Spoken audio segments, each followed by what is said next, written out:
Welcome, my beloved friend. Have you ever wondered if you're truly chosen for something greater? Do you feel like you're meant for more, but you're not quite sure why it hasn't fully clicked yet? Let that question linger for a moment. You didn't choose me, but I chose you, as it says in John 15:16. Let that sink in. You were never an accident, never a random pick. You were hand-selected by God Himself before you had a name, before you even had a clue. And yet, here you are, doubting it, questioning it, overthinking it, like it's an unpaid bill. But here's a fact. Most chosen people don't feel chosen at all. In fact, they often feel overlooked, unqualified, or just plain out of place. Sound familiar? That's because being chosen doesn't come with flashing neon signs or a red carpet. It usually starts with confusion, resistance, and a whole lot of, "God, are you sure about this?" moments. But here's where it gets real. Your calling isn't waiting for your confidence, it's waiting for your obedience. You don't need a confirmation email from heaven to step into what God has already placed inside you. You just need to reveal it now. So buckle up. This isn't another feel-good message. This is a wake-up call. Because if you don't step into what God has assigned to you, someone else will. And trust me, you don't want to sit on the sidelines watching your destiny unfold through someone else. Before we dive deeper, I want to express my heartfelt gratitude to everyone who has supported this channel through Super Thanks. Your generosity means the world, and I truly appreciate every contribution, whether big or small. Even if you don't donate, your presence here and your support are more than enough. Thank you for being part of this incredible journey. If this message resonated with you, I encourage you to comment 777 below. Let's declare that we are stepping into our chosen purpose boldly and confidently. I can't wait to hear from you.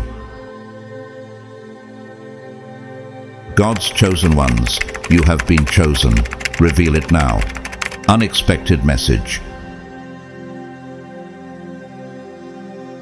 Number 1. You were chosen before you even had a say in it. Have you ever wondered how you arrived at this point in your life? Why you are where you are at this exact moment? The truth is, you were chosen before you even had a chance to decide. It wasn't your decision. God had already made it. You didn't submit an application, nor did you ask for it. Long before you could speak a word, long before you made any mistakes, God had already selected you. And this is where many struggle, because deep down, we believe that we need to earn our place, don't we? We want to believe that if we work hard enough, pray fervently enough, or get everything right, then God will approve of us. But that's not how it works. You were chosen before you could prove anything. In fact, your qualifications were never the deciding factor. The very thought that God would choose you without any effort on your part can be difficult to grasp. But this is the very essence of grace. It's unearned, freely given. Consider this verse from Romans 5:8. But God demonstrates His own love toward us, in that while we were still sinners, Christ died for us. Even before we could recognize our need, God chose to love us. This is a love that doesn't wait for us to prove ourselves. Do you ever wonder why so many chosen people feel unprepared? God doesn't wait for you to feel ready before calling you. He doesn't consult your past, your resume, or your comfort zone. He just chooses. This often leads to confusion and discomfort. You're left standing in awe, thinking, "Why me?" And that is where the struggle begins. But no matter how much you try to ignore it, the truth remains. There is no undo button. God's choice cannot be reversed. Steve Jobs, one of the most revolutionary figures of the tech world, never signed up to be the visionary behind Apple. He was chosen to lead in a way he never expected, facing many setbacks and moments of uncertainty. Yet, he embraced his role and transformed an industry, much like how we must embrace our calling, no matter how unprepared we feel. So, the question is, how do you respond to being chosen? Do you fight it, or do you reveal it? Because whether you like it or not, you were handpicked for something much greater than yourself. Number 2. Being chosen feels like rejection before it feels like glory. What if the path to greatness starts with a feeling of loneliness, of rejection? It's easy to expect that being chosen will come with applause and recognition, but often it doesn't. Instead, it feels like isolation, like being misunderstood by the very people you thought would support you. It can be painful and confusing. Shouldn't being chosen feel like favor? Shouldn't it open doors, give you a clear path forward, and provide validation from those around you? The truth is, when God chooses you, He begins by separating you. He doesn't push you into the crowd, He pulls you out. Doors close, relationships change, and your familiar comfort zone is disrupted, not because He's punishing you, but because He's positioning you for something greater. Corinthians 6:17 says, "Therefore, come out from them and be separate, says the Lord. Touch no unclean thing, and I will receive you." God's selection often looks like separation. The things that make you feel isolated are actually the things that set you apart for His purpose. J.K. Rowling, the author of the Harry Potter series, faced numerous rejections before achieving global success. She was living in poverty, a single mother, and her writing was dismissed by multiple publishers. But her rejection was the first step towards her being chosen for something that would leave an incredible impact on the world. Her story illustrates how God often works. He selects us through moments of struggle and separation. And that's when doubt creeps in, isn't it? You start wondering, is this really God's plan? But the truth is, God's plan often looks different from what we expect. His selection can feel like the world's rejection. The very thing that isolates you, whether it's a loss of friendships or a sense of being alone, is the thing that makes you chosen. James 1:2-3 reminds us, "Consider it pure joy, my brothers and sisters, whenever you face trials of many kinds, because you know that the testing of your faith produces perseverance." You see, God's purpose isn't always clear in the moment, but He uses these moments of hardship to shape you for His greater glory. Don't mistake this season of separation for abandonment. God is positioning you. He's setting you apart for a purpose far greater than anything you could have imagined. So, the question remains, will you accept that being chosen starts with separation? It may be uncomfortable, but it's the very beginning of your transformation. Albert Einstein faced rejection throughout his life. He was considered an underachiever in school, and his theories were often ridiculed. Yet, despite the rejection, he stayed true to his calling, which ultimately revolutionized the field of physics. His story is a testament to how rejection can often be the first sign that you're on the right path to greatness. Yes, it hurts. Yes, it feels isolating. But remember, being chosen isn't about blending in. It's about being set apart for something extraordinary. Embrace the separation, and you'll soon find that the glory was worth the journey. Number 3. Your calling is not for your comfort, it's for your breakage. Have you ever wondered why your life seems to fall apart right when you think you're on the brink of success?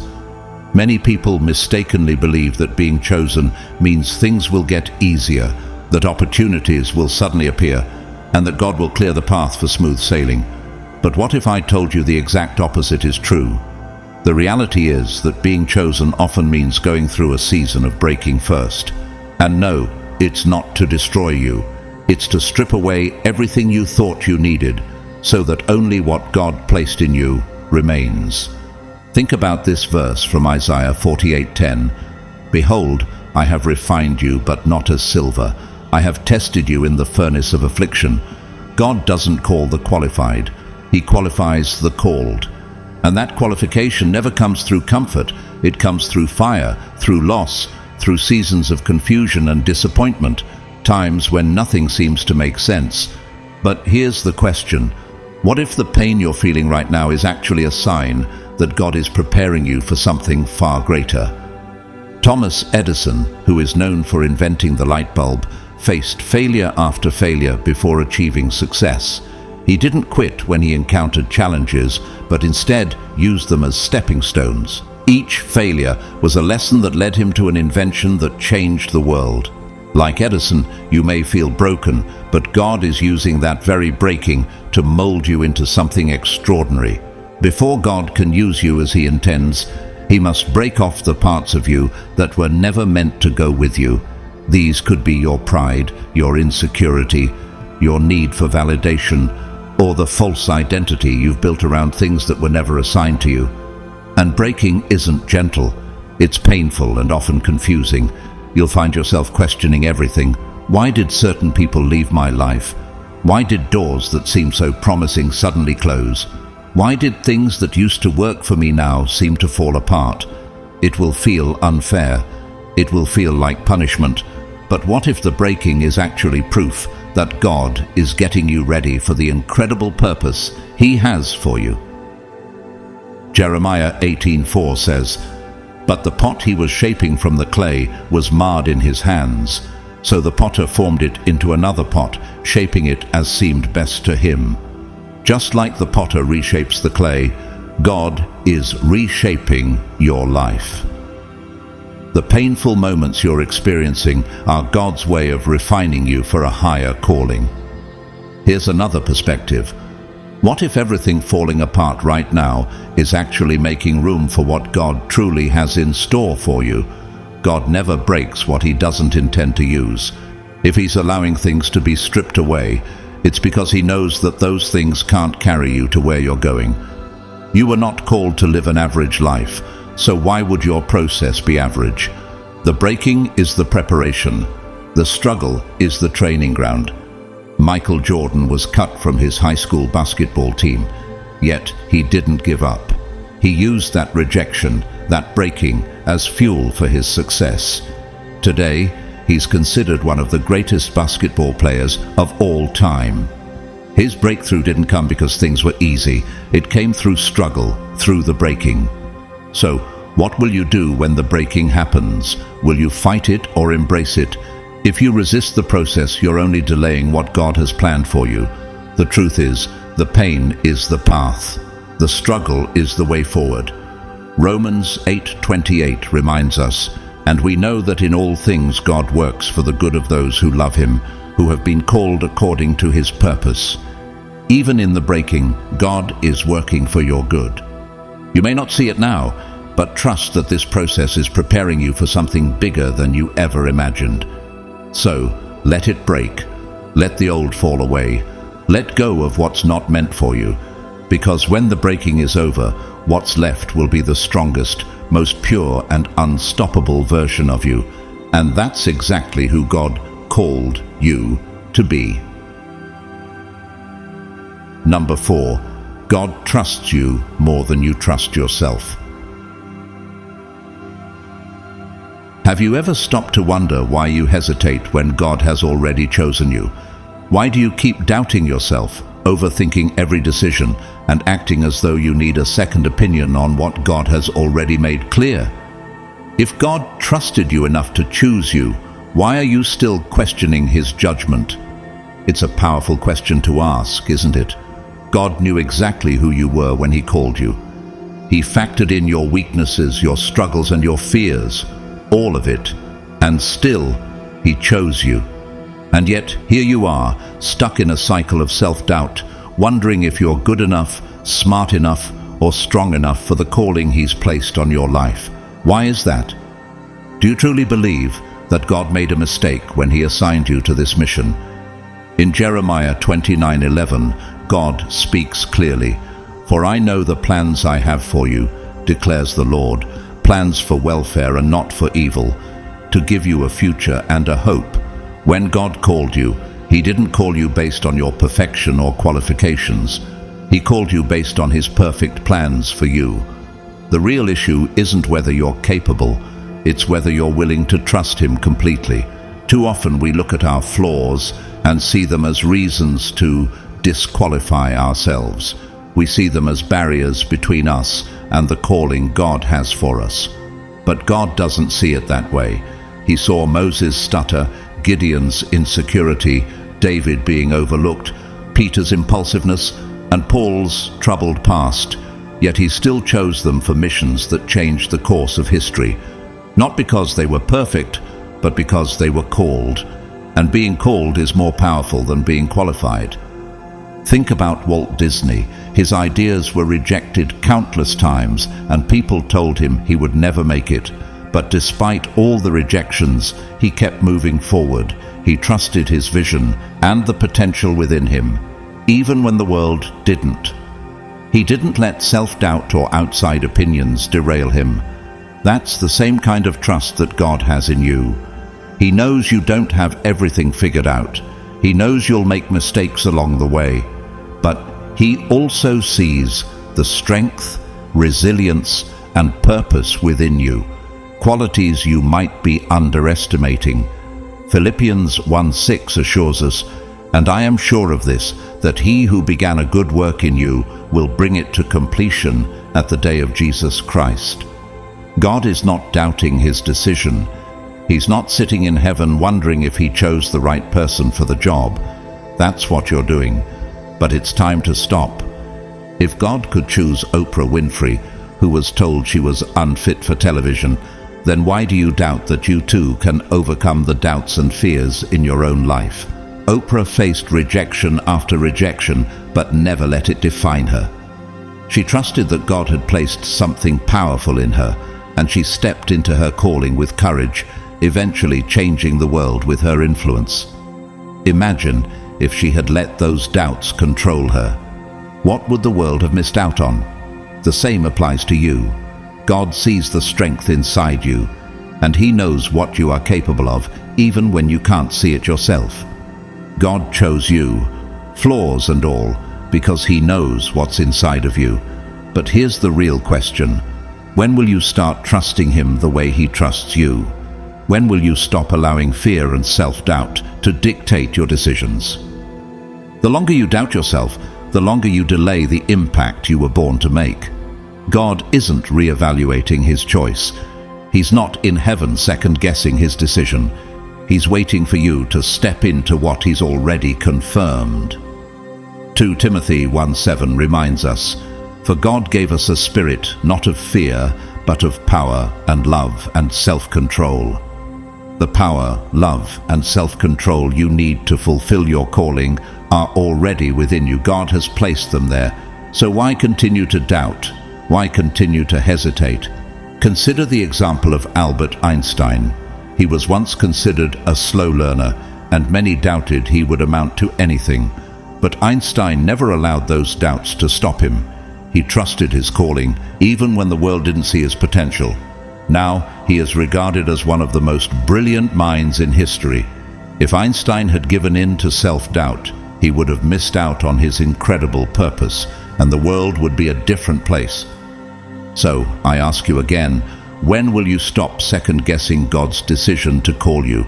The truth is, He already knows you don't have it all together. He's aware of your mistakes, your shortcomings, and your struggles. But He also knows that in the midst of all of that, there is strength, resilience, and purpose that you may not even fully recognize yet. And that's why He trusts you more than you trust yourself. You don't have to have it all figured out. You just need to trust that God has already made the right choice. You were chosen, not because of your perfection, but because of the perfect plan God has for you. Will you step into that plan today? Will you stop doubting and start trusting?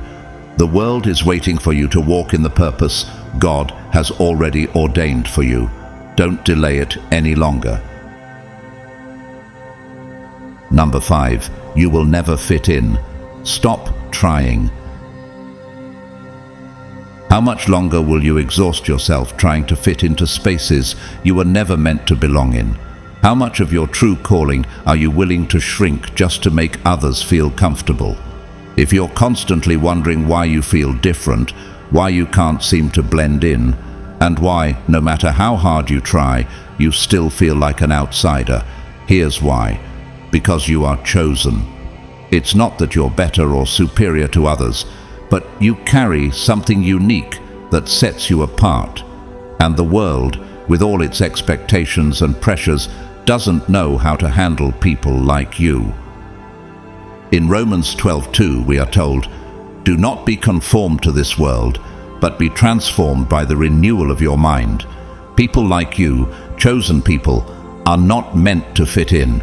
The world will try to mold you, dilute you, and pressure you into becoming something more acceptable.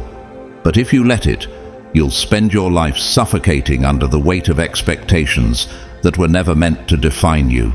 Every time you try to conform, you silence a part of yourself that was meant to stand out. Every time you tone yourself down to avoid making waves, you bury the very thing that makes you powerful. Think about Martin Luther King Jr., who was criticized and misunderstood for his revolutionary stance on equality. He didn't fit in with the status quo.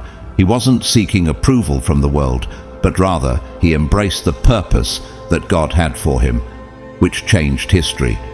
He didn't need to conform to societal expectations. He transformed them, and that's the power you carry too. If you keep looking for validation from the world, you will never fully step into what heaven has already approved for you. Your purpose is not about blending in with the crowd. It's about stepping into the fullness of who you were created to be. Ephesians 2:10 reminds us, "For we are his workmanship, created in Christ Jesus for good works, which God prepared beforehand, that we should walk in them." You were never designed to follow the crowd, seek approval, or wait for permission to walk in your purpose. The moment you accept that, the moment you stop chasing validation, is the moment you'll breathe freely. Chosen people don't conform, they transform. Will you keep forcing yourself into spaces that don't align with your calling? Or will you finally embrace the fact that you were never meant to fit in? The moment you stop fighting who you are meant to be, you will start living the life that was meant for you. Number 6. Your warfare is proof of your calling. Does your life feel like a constant battle? Are you facing resistance at every turn? Every time you try to move forward, does something push you back? Well, congratulations. This is not a sign of failure. It's proof of your calling. The enemy doesn't attack what isn't a threat. He doesn't waste time on people who aren't carrying something powerful. If you were ordinary, if your life had no real impact, you'd be left alone. But you're not ordinary. You are chosen, and because of that, you are a target. Look around. There are people out there living without resistance, doing whatever they want, while you take one step toward your purpose and all hell seems to break loose. But this is no coincidence. The warfare you're facing is strategic. The enemy sees what God has placed on your life, and his only goal is to wear you down before you realize just how powerful you really are. But here's the truth. Opposition is the greatest confirmation of your assignment. In James 1:2-3, we're reminded, "Consider it pure joy, my brothers and sisters, whenever you face trials of many kinds, because you know that the testing of your faith produces perseverance." The attacks, the struggles, the setbacks, they're not happening because you're off track. They're happening because you're getting closer to what God intended for you. The more weight your calling carries, the more resistance you'll face. Consider Nelson Mandela, who spent 27 years in prison for fighting against apartheid. His entire life was marked by opposition, but he never gave up. The pressure he faced wasn't proof that he was failing, it was proof that his purpose was significant. The enemy's greatest fear isn't just you, it's you fully walking in your purpose and fulfilling God's calling for your life. So stop asking why things are so hard. Stop assuming that because you're facing struggle, you must be doing something wrong. The pressure isn't proof of failure, it's proof of purpose. Romans 8:37 tells us, "No, In all these things we are more than conquerors through him who loved us. The fight is real, but the fact that the enemy keeps attacking means he hasn't won. If he could have stopped you, he would have by now. But you're still here, you're still standing, and as long as you refuse to quit, nothing can stop what God has already set in motion. Your battle isn't evidence that you're off course. It's confirmation that you're on the right path. Will you let the pressure defeat you, or will you stand firm and walk into your destiny with confidence, knowing that the resistance is just proof of your purpose? You are chosen, and the enemy can't stop you unless you let him. Number 7. God will offend your mind to reveal your spirit.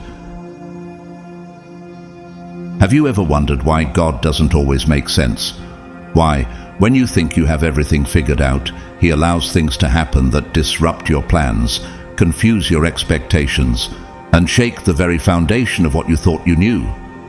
It's frustrating, isn't it? You want a God who fits into your logic, who operates within the limits of what you understand, and who follows the blueprint you had in mind. But the truth is, God doesn't work that way. Instead, he deliberately allows things to happen that offend your mind, not to punish you, but to wake you up. In Isaiah 55:8-9, God tells us, "For my thoughts are not your thoughts, neither are your ways my ways, declares the Lord. For as the heavens are higher than the earth, so are my ways higher than your ways, and my thoughts than your thoughts." If God always made sense to you, he wouldn't be God. He would just be a bigger version of yourself. This is why he offends your mind, to expose the limits of human reasoning and to get you to start listening to your spirit instead. Think about this. How often do you question delays in your life? How often do you ask, why, God? He will allow doors to close that you were sure were meant for you, strip away opportunities, relationships and comfort zones, not because he's cruel, but because he knows that if he doesn't, you'll keep relying on what you think is best instead of trusting him fully. This process is never easy, but it's necessary. He's calling you to trust him, even when it doesn't make sense. And real trust, as difficult as it may be, begins where your understanding ends. Consider the example of Joseph, whose life was marked by betrayal, rejection, and imprisonment. At every turn he could have asked, "Why God?" But despite the confusion and hardship, Joseph remained faithful, trusting that God had a plan even when it didn't make sense. Eventually, those trials positioned him to save a nation. What if the disruptions in your life are actually part of God's divine direction, leading you to your purpose? Proverbs 3:5-6 says, "Trust in the Lord with all your heart, and do not lean on your own understanding. In all your ways acknowledge him, and he will make straight your paths." Trusting God means surrendering your logic long enough to let your spirit lead. This is where faith becomes uncomfortable. Faith isn't about agreeing with God when everything is clear. It's about following him when nothing makes sense. It's about letting go of your own plans and letting God lead you, even if it means stepping into the unknown. Think about Steve Jobs, who was fired from the very company he founded, only to return years later and turn it into the powerhouse it is today. At the time, it didn't make sense, but that disruption was a part of the plan, a necessary part of his growth and the growth of Apple. Jobs didn't let that setback define him. He trusted the bigger picture, even when it seemed impossible. And that's what God calls us to do, to trust him when the path doesn't make sense. If your life isn't going according to plan, if things aren't making sense, don't panic. It's not falling apart, it's being realigned. In Romans 8:28, it says, "And we know that in all things God works for the good of those who love him, who have been called according to his purpose." You may not understand the why right now, but trust that God is working things out for your good, even in the chaos. Your mind may be offended, but your spirit is about to awaken. When your spirit takes the lead, you'll see that what felt like a disruption was actually divine direction all along. And when that happens, you'll look back and realize that everything, every delay, every closed door was part of God's plan to position you for something greater than you ever imagined. Number 8. Your anointing will cost you everything you thought you needed. Have you ever felt like everything you thought you needed was suddenly slipping away? You were comfortable with your life, but now it seems like everything is changing. Being anointed by God isn't free. It comes at a cost. The price is often everything you thought you needed but never truly did. When God calls you, He doesn't just add blessings to your life. He starts subtracting. Relationships you were once close to become distant. Opportunities you thought were meant for you start slipping through your fingers. Habits that once brought comfort no longer satisfy you. At first, it feels painful and unfair, but in reality, it's not punishment, it's preparation. Luke 14:33 says, "In the same way, those of you who do not give up everything you have cannot be my disciples." God sees the weight of the things you're carrying. He understands that some relationships, mindsets, and even comforts will only slow you down in fulfilling your calling.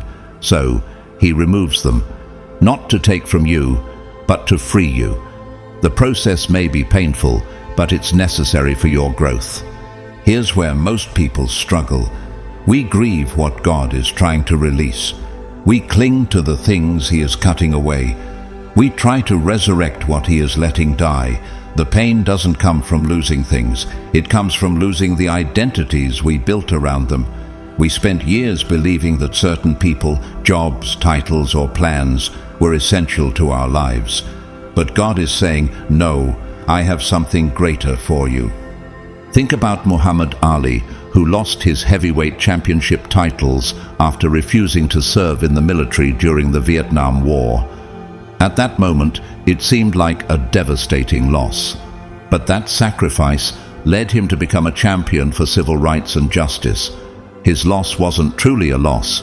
It was part of the greater purpose God had for him. Before God gives you what's meant for you, He needs to make sure you're not still attached to things that were never meant to last. The moment you step into your calling, expect loss, expect changes, expect transitions that are uncomfortable. The higher you go, the fewer things you can carry with you. And if you refuse to let go, you'll weigh yourself down with things that shouldn't be part of your next season. 2 Corinthians 4:17 reminds us, "For our light and momentary troubles are achieving for us an eternal glory that far outweighs them all." Some losses aren't really losses. They are simply the weight coming off so you can rise to the purpose God has prepared for you. What will it be? Will you keep holding on to what's comfortable, or will you trust that if God is allowing something to leave, He's making space for something greater? It's about trusting that the losses you experience are simply part of God's greater plan to elevate you. Coco Chanel lost the comfort of the social circles she was once part of, especially after being rejected by many early on in her career. But that loss allowed her to build her own brand, revolutionizing the fashion industry. The doors that closed for her were merely part of the realignment for the greater purpose she fulfilled. Proverbs 3:5-6 says, "Trust in the Lord with all your heart, and lean not on your own understanding. In all your ways submit to Him, and He will make your paths straight." Sometimes the things you thought you needed were never meant to stay. Trust in God's plan for you, even if it means letting go of things you thought were essential to your life. So, what will it be? Will you continue to hold on to what's familiar, or will you step forward and trust that God's process is for your growth? The things that are leaving your life are making room for what God has truly ordained for you. Embrace the process and trust that everything you're losing is making way for something greater. Number 9, your gift is not yours. It's a delivery system for others. Have you ever thought about your gifts in a new way? Have you considered that the abilities and talents you possess were never meant to serve you alone? Too often, we treat our gifts as if they are personal trophies, something to flaunt or hoard for ourselves. But the truth is, your gift was never about you. It wasn't given to you to build your own status or comfort. It was given to you as a delivery system, a way to impact, heal, and uplift the people connected to your calling. But here's the problem. Many people treat their gift as personal property, as if they have the right to decide when, where, and how to use it. The reality is, you don't own your gift, you steward it. 1 Peter 4:10 reminds us, "Each of you should use whatever gift you have received to serve others, as faithful stewards of God's grace in its various forms."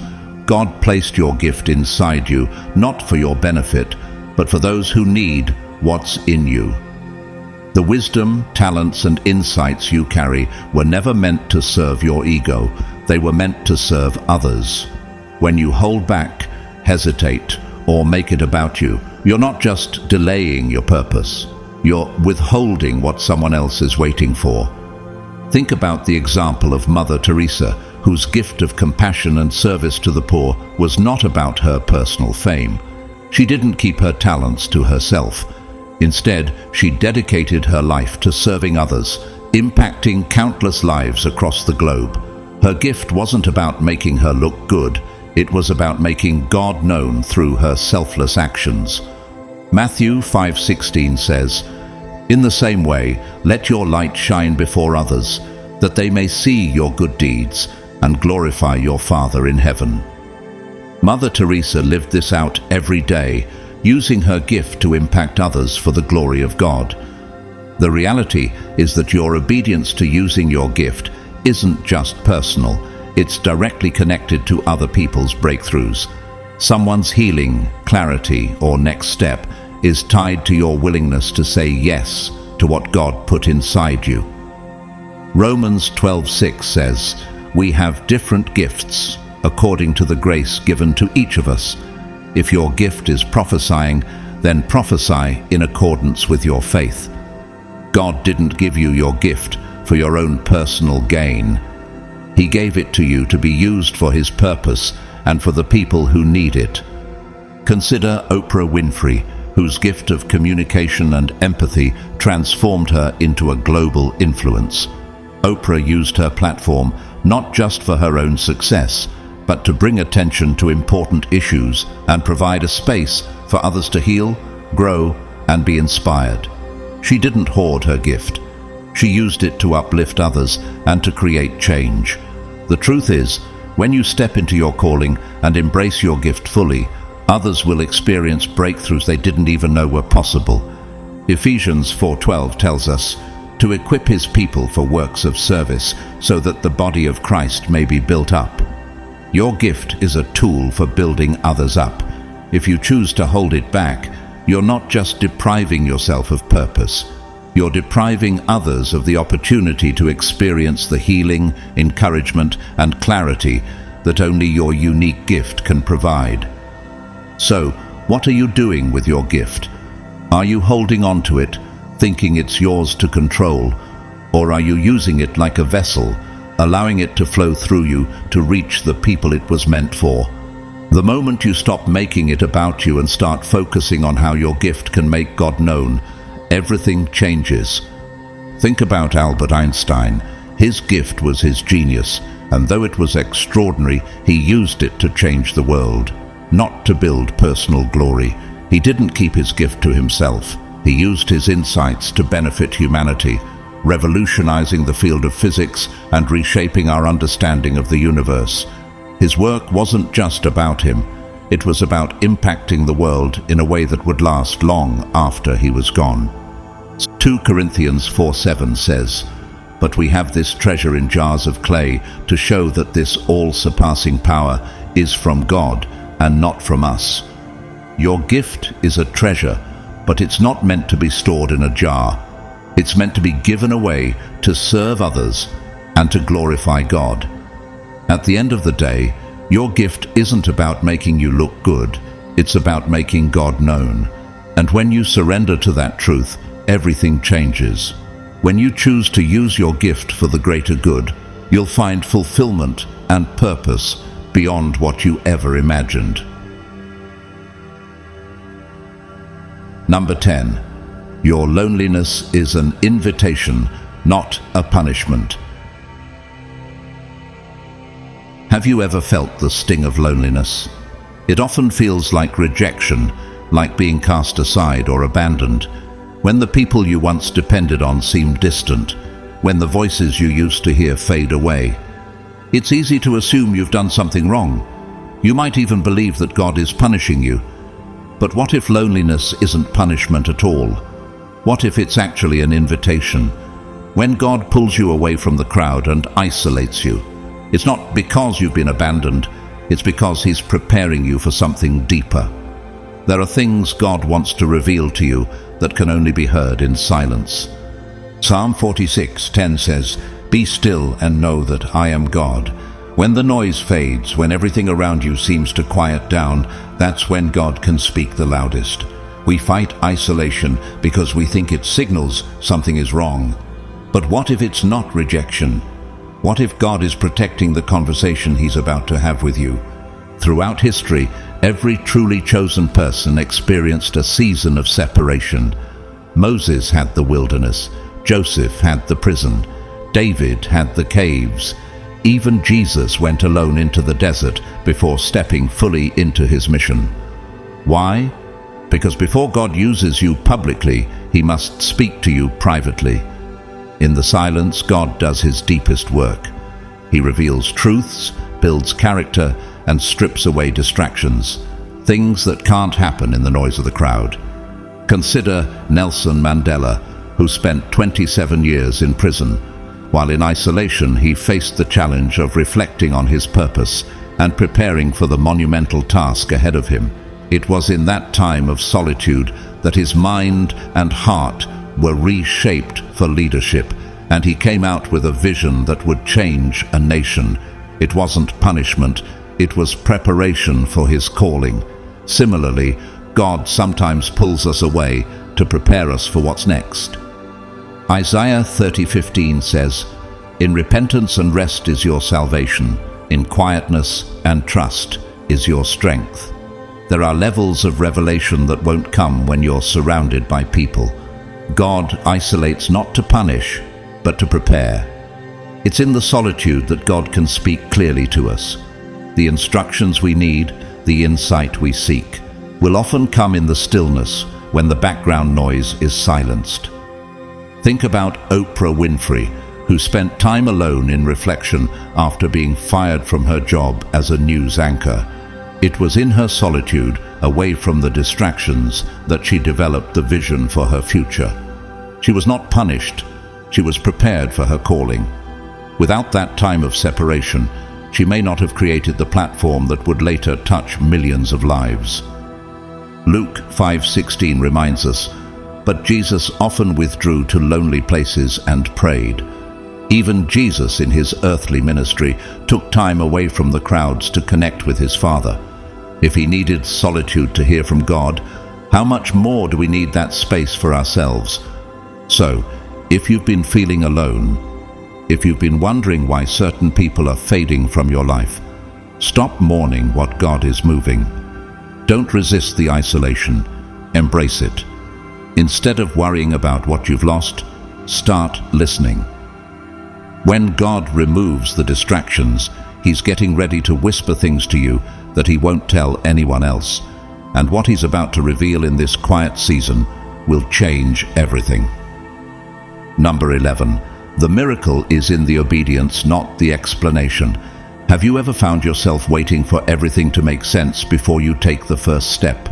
It's easy to think that obedience should follow clear explanations, that we should have a roadmap, a detailed plan, and a timeline before we act. But here's the truth. God is not in the business of explaining Himself. He's in the business of leading, and He expects you to follow, whether it makes sense to you or not. That's the real test of faith. Not believing in miracles after they happen, but moving forward before you see any proof. Hebrews 11:8 says, "By faith Abraham, when called to go to a place he would later receive as his inheritance, obeyed and went, even though he did not know where he was going." The problem is, most people won't obey unless they have all the details. They want a 5-step plan, a timeline, a guarantee that everything will work out as they expect. But that's not how God operates. If you wait until everything makes sense, you'll never move. Because obedience isn't about understanding, it's about trusting. God calls us to move, even when we don't have all the answers. Think about Noah, who was told to build an ark before rain had ever fallen. Can you imagine the ridicule he must have faced from people who couldn't see what God had planned? Genesis 6:22 says, "Noah did everything just as God commanded him." Noah's obedience was not based on understanding, it was based on trust in God's word.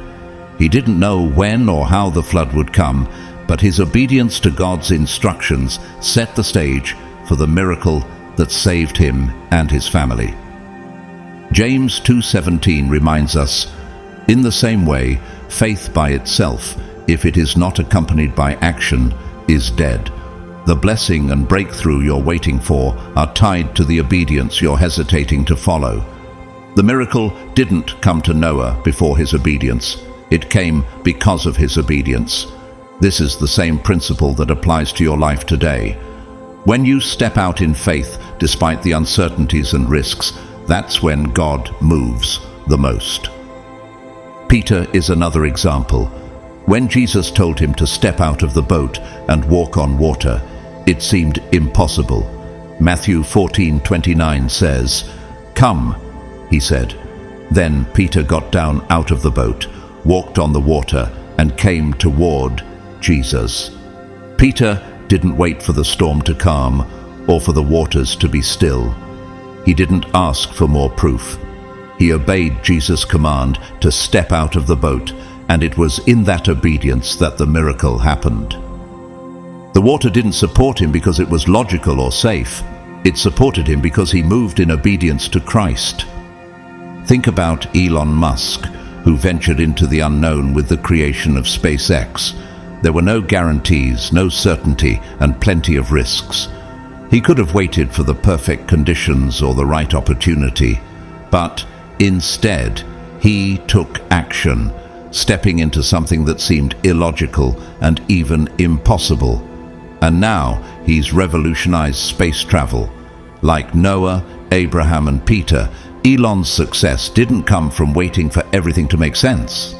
It came from acting in faith and obedience to a vision that was bigger than him. 1 Samuel 15:22 says, "To obey is better than sacrifice." God doesn't owe us an explanation. He's already given us a word. When we move in obedience, even without full understanding, that's when we position ourselves for the miracle. The only thing left to do is obey and watch God's plan unfold in ways you never could have imagined. So, what are you waiting for? Another confirmation, a clearer sign? God has already spoken. The next step is yours. Obedience will often make you look crazy to the world. It will have people questioning your choices. You may feel like you're stepping into something risky or even impossible. But it's precisely when you're out of your depth, with no backup plan, that God does his most miraculous work. Rosa Parks took a stand that didn't make sense to many at the time. She could have waited for the perfect moment, the perfect circumstances, or someone else to take action. But when she chose to remain seated on the bus, she became a catalyst for change. Her act of obedience sparked a movement that changed the course of history, not because it made sense, but because she trusted that her action would make a difference. Number 12. Your enemies are a necessary part of the plan. Nobody likes having enemies. Nobody enjoys betrayal rejection, or opposition. It's human nature to resist conflict, and it often feels unjust when others stand against us. But here's the hard truth. Your enemies are just as necessary as your supporters. If God allowed them into your story, there's a reason. And until you understand that, you'll waste time fighting battles that were actually meant to push you forward. Romans 8:28 says, "And we know that in all things God works for the good of those who love him, who have been called according to his purpose." Look at the life of Jesus. He handpicked his disciples, and still he chose Judas, not by accident, not because he didn't know what Judas would do. He knew exactly who Judas was, and he still kept him close. Why? Because Judas wasn't a mistake. He was part of the plan. Without Judas, there is no betrayal. Without betrayal, there is no cross. And without the cross, there is no resurrection. The greatest victory in history didn't happen in spite of an enemy, but because of one. Jesus' enemies were not obstacles. They were necessary stepping stones in God's plan. Think about your own life. The people who talked about you, the ones who doubted you, the ones who tried to block you, didn't they, in some way, shape you? Didn't they force you to grow, to move differently, and to rely on God in a way you never had before? If you're honest, some of your biggest breakthroughs didn't happen in seasons of comfort. They happened when someone pushed you, challenged you, or even betrayed you. Those moments that seemed like setbacks were often setups for the next level in your journey. Genesis 50:20 offers a powerful perspective. You intended to harm me, but God intended it for good to accomplish what is now being done, the saving of many lives. Joseph understood this truth better than most. His brothers betrayed him, sold him into slavery, and abandoned him. But without their betrayal, Joseph wouldn't have been placed in a position to save nations. What they meant for harm, God used for good. Sometimes our enemies are the very agents God uses to propel us into our destiny. Thomas Edison, the famous inventor, faced opposition and ridicule throughout his career. Many doubted his vision of creating a working electric light. Critics called him crazy and incompetent, yet Edison never gave up. Every attempt to block or belittle him only fueled his determination. The challenges he faced weren't barriers. They were the forces that helped refine his ideas and eventually led to one of the greatest inventions in history. His enemies weren't obstacles. They were part of his success story. We spend too much time resenting our enemies instead of recognizing their purpose. Some people were assigned to frustrate you so you wouldn't settle. Some doors had to be slammed in your face so you wouldn't stay where you didn't belong. Some betrayals had to happen so you could finally let go of what was never meant for you.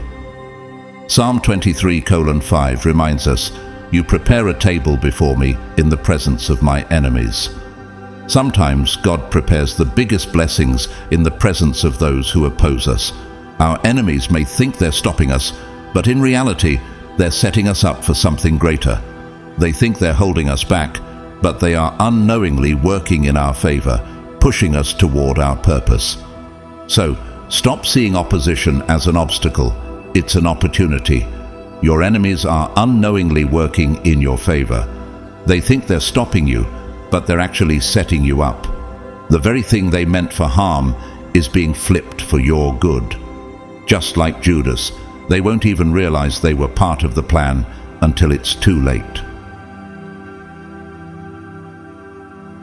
Number 13, you will be misunderstood by those closest to you. Nothing is more frustrating than being misunderstood by the people who should know you best. The ones who watched you struggle, the ones who saw you grow, and the ones who should be celebrating your elevation. Yet, somehow, they are the first to question it. They don't see what God is doing in you. They still see who you used to be, and for some reason, they can't let that version of you go. But here's what you have to understand. God didn't consult them when He called you. He didn't ask for their opinion. He didn't wait for them to approve your transformation, and that's why some of them will never fully accept it. They weren't included in the conversation when God set you apart. Mark 6:3 says, "Isn't this the carpenter? Isn't this Mary's son and the brother of James, Joseph, Judas, and Simon? Aren't his sisters here with us?" And they took offense at him. Even Jesus faced rejection from those closest to him, his own family and those who had known him as a child. They couldn't wrap their minds around the fact that the same Jesus they saw grow up was now carrying divine power. If Jesus was rejected by those closest to him, why would you expect anything different? Familiarity is blinding. Some people are so attached to the old version of you that they refuse to see the new you that God is shaping. They will downplay your growth, question your calling, and some will even try to pull you back into who you used to be. Not because they are evil, but because your transformation forces them to confront their own stagnation. And let's be honest, some people would rather doubt you than deal with their own inability to grow.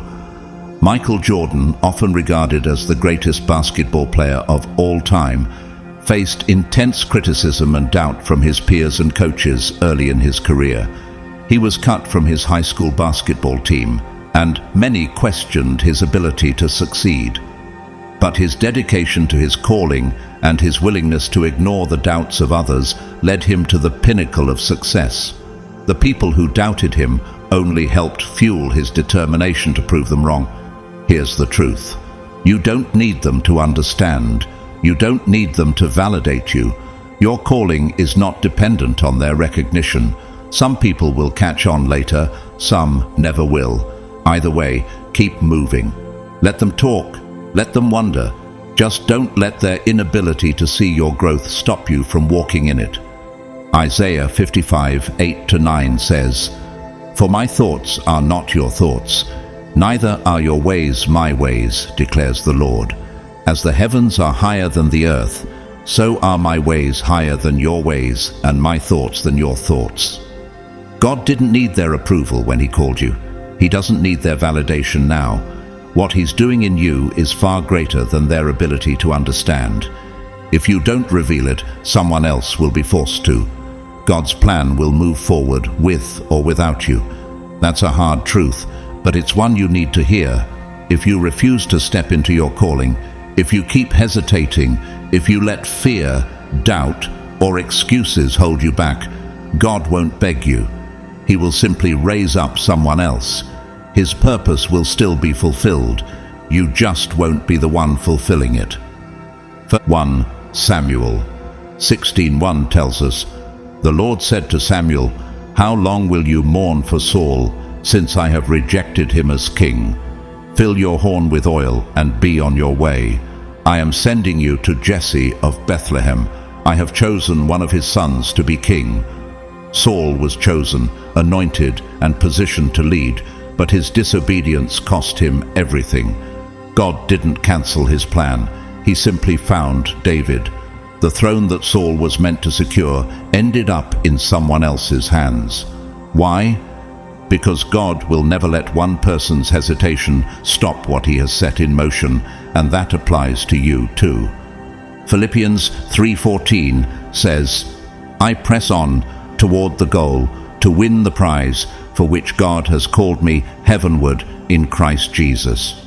You are carrying something that the world needs. Your voice, your gift, your purpose. It's not just about you, it's connected to people who are waiting on your obedience. So, are you willing to watch someone else step into what was originally meant for you? Are you okay with seeing someone else fulfill the vision you were too afraid to act on? Because that's exactly what will happen if you keep resisting. God is not asking you to be perfect. He's asking you to be willing. Someone somewhere is waiting on your yes. The only question is, will you finally give it, or will God have to find someone else? Beloved chosen one, you are not chosen by accident. You are not some random person who just happened to stumble into a calling. You are handpicked, set apart, and entrusted with something far greater than yourself. And now the choice is yours. Will you embrace it, or will you let it pass you by?